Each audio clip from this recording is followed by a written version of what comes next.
বেথলেহেমি শহরে এক উজ্জ্বল আলো জ্বলে উঠল। বিশ্বাস আর শান্তি নিয়ে মা মেরি এগিয়ে চললেন। যোসেফ ছায়ার মতো আগলে রাখলেন মেরিকে।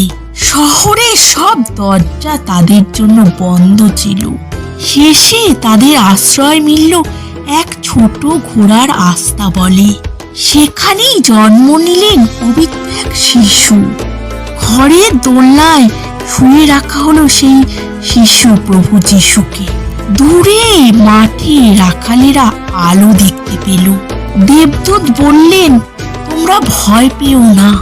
রাখালরা চিনলেন ভালোবাসার রাজাকে। দূর দূর দেশ থেকে জ্ঞানীরা এলেন। ছোট জায়গায় জন্ম নিল পৃথিবীর সবচেয়ে বড় আলো।